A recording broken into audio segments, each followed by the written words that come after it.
here we are again. It's me. Still me. Despite everything, it's still me. I'm just never gonna go away.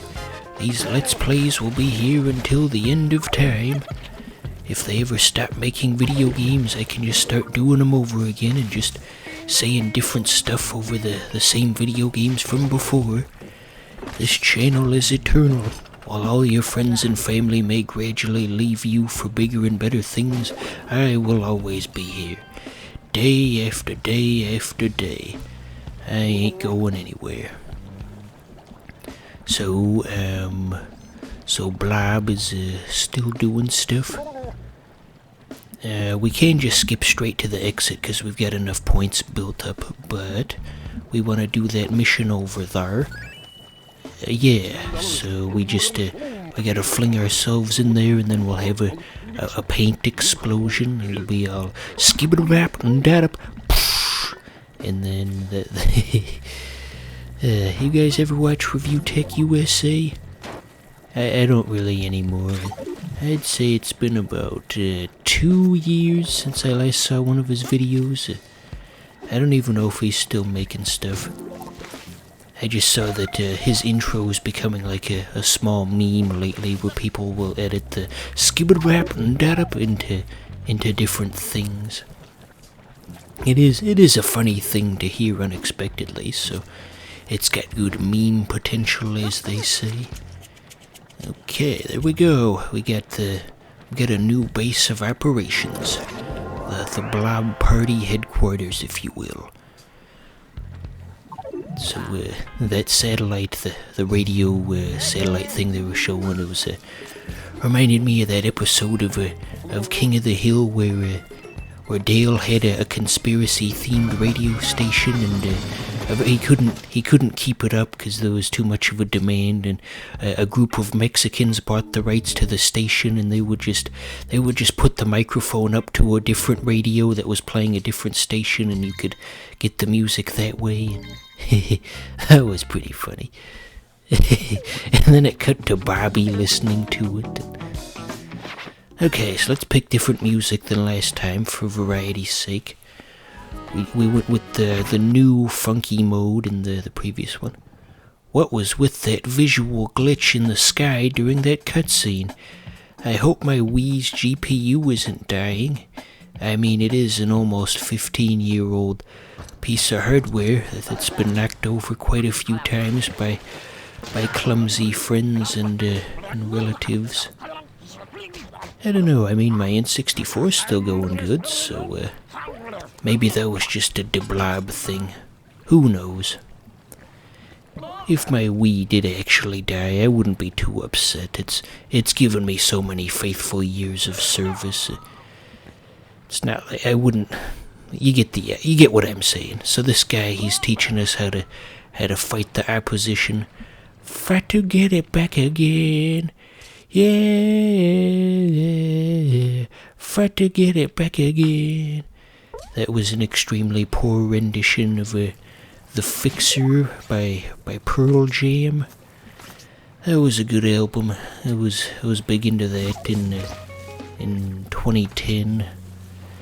Back when I was a youthful teenager who felt so young and free and ready to take on the world, and before I became all defeated and totally fed up with life. Better days. Gosh, sometimes I wish I could go back, but other times not so much. In theory, it sounds good, but I think I would get quite old once I realized that I'd have to share the one computer in the living room. We're stuck. Is this just gonna be the end of the... Okay, there we go. Thought I had soft-locked the game. But anyway, yeah, as much as I would like to travel back in time and try and relive those emotions and maybe try to do things a bit differently so that I could have a better future, I think ultimately I'd be dissatisfied by going back, because, like I said, the main thing, there would have just been the one computer in the house, in the living room, and you gotta share it with 4 other people, and that wouldn't have been good. what would I have done differently if I could go back 10 years? Could have maybe talked to a few people that I ignored back then. It's not like I could have tried any harder in school. I pretty much gave all my effort, and even then, I'd say I had maybe like a C average. You can only push yourself so far. A lot of it comes down to genetics. So I guess on the list of things I'd try to do again, I'd want to do differently, I guess trying harder in school would be off the table. But in terms of social stuff, maybe I could do things differently there. Try to make a few more useful contacts and make friends and try to find people who share my interests. If there were any, there might have been a decent chance that somebody who shared my interests was probably at least went to my high school, because definitely wouldn't have been the case with middle school or elementary school, because that was a much smaller crowd of people, and I knew for a fact that out of that small crowd that no one was really into the same stuff as I was. But with high school, you're dealing with 1,000+ people as opposed to just like maybe 20, so the odds were probably a lot better for me to potentially make friends back then. But it's too late now. We've wasted the opportunity, and now it's just me and my Let's Plays.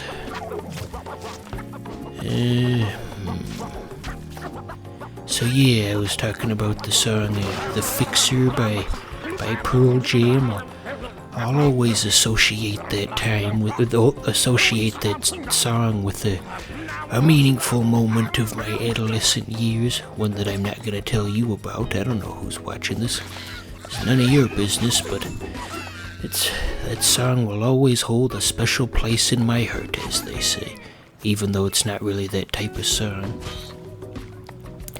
I always complain about how I'm just wasting my life away here at home, but I do have some fond memories of going out and doing stuff.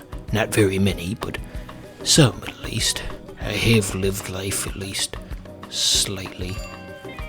Yes, indeed. So how you guys holding up? This whole end of the world thing that's been going on for a couple of months? I guess the goal here is to repaint the police station as part of the game. Somebody might construe that as a political message these days. But yeah, like I was saying, how you guys holding up? What was I gonna say? It seems like things are a lot different now. And I saw a really creepy commercial for, I think, Bud Light or some kind of beer. That anyway, it just really demonstrates how the world's changed. It plays the Johnny Cash rendition of "We'll Meet Again" over just footage of empty sports stadiums and empty places, and it's very somber, and the fact that they don't explain anything makes it kind of creepy. There's just the message at the end about "please stay home." Like, imagine showing that to somebody a year ago and not telling them the context. They'd think there were zombies out there or something. They would think that something just awful had happened. Strange times we're living in. Strange times indeed. You get extra points if the building is multiple colors. That's why I added a little extra yellow to that one over there. It doesn't make too big of a point difference, not enough for it to actually, unlock an area faster. Gotta get that sign. So anyway, yeah, this whole lockdown stuff's been going on for quite some time. Long enough now that the earlier portion of the lockdown just seems like a distant memory when it's still part of the current era. Feels like something that happened in a different time period when in fact we're still living in the time period, and that's how long it's been going on. I was talking with somebody about the first day when this started, and they had the announcement from the Oval Office, and usually you don't have those conversations until the event itself had long since passed, but I guess waiting around for that to happen is just a losing battle, so you just gotta start talking about it either way. Am I making any sense right now? I feel like the idea is sitting there in my head, but I'm not discussing it properly. Oh well. It's like I always say, it's not like anyone's gonna see this. It's like, whenever there's a disaster or a traumatic event, usually you reach the point like a couple months or even a year or two later when you talk about it with people and you're in a different era from that traumatic event and you look back on it and think, gee, was that even real? And I feel like I had one of those was that even real conversations, even though the thing that was being discussed was in fact still going on. Okay, yeah, that's how I meant to say it. I think I definitely described it better on that pass. It's like my brain is melting and I don't know how to talk anymore. Just one final thought on all this COVID stuff before I end the recording session for the night.